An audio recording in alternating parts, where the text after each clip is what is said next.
ഞായറാഴ്ച ഞങ്ങൾക്ക് അവധിയായതുകൊണ്ട് രാവിലത്തെ ഉറക്കം തുണി കഴുകുകയോ കഴിഞ്ഞിട്ട് എന്തെങ്കിലും ചായ സ്നാക്സും കഴിക്കുകയാണ്. അത് കഴിഞ്ഞിട്ട് നാളത്തേക്കുള്ള ഫുഡ് പ്രിപ്പയർ ചെയ്യുകയാണ്. ബാച്ചിലേഴ്സൊക്കെ പ്രിപ്പയർ ചെയ്യുന്ന ഒരു ഈസി സാമ്പാർ കറിയാണ് ഉണ്ടാക്കുന്നത്. അപ്പം കിട്ടാവുന്ന എല്ലാ പച്ചക്കറിയും കൂടെ ചെറുതായിട്ട് അരിയുന്നുണ്ട്. മാക്സിമം പച്ചക്കറി ഞാൻ ഈ സാമ്പാർ ഉൾപ്പെടുത്താൻ ശ്രമിക്കും. പിന്നെ പച്ചക്കറി എല്ലാം കൂടെ കഴുകിയിട്ട് സാമ്പാർ പരിപ്പൂടെ ചേർത്തിട്ട് കുക്കറി വെച്ചിട്ടാണ് ഉണ്ടാക്കുന്നത്.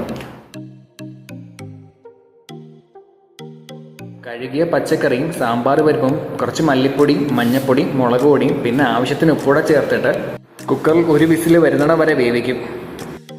ഞങ്ങളൊക്കെ വേവുന്ന സമയം കൊണ്ട് നമ്മളൊരു പാൻ എടുത്ത് അതിൻ്റെ വെളിച്ചെണ്ണ ഒഴിച്ചിട്ട് വെണ്ടയ്ക്കിട്ടൊന്ന് ഷാലോ ഫ്രൈ ചെയ്യുന്നുണ്ട്. അതിൻ്റെ കൂടെ നമ്മൾ സാമ്പാർ മസാലയും കൂടെ ആഡ് ചെയ്യുന്നുണ്ട്. അതൊക്കെ ഒന്ന് പച്ചമണം മാറി വന്നിട്ട് നമ്മളത് നേരെ വെന്ത സാമ്പാറിലോട്ട് ഇട്ട് കൊടുക്കുന്നുണ്ട്. അതിൻ്റെ കൂടെ നമ്മൾ കായം കൂടെ ചേർത്ത് കൊടുക്കുന്നുണ്ട്. അപ്പോഴത്തേക്ക് നമ്മൾ സാമ്പാർ നല്ലതായിട്ട് വെന്ത് വരുന്നുണ്ട്.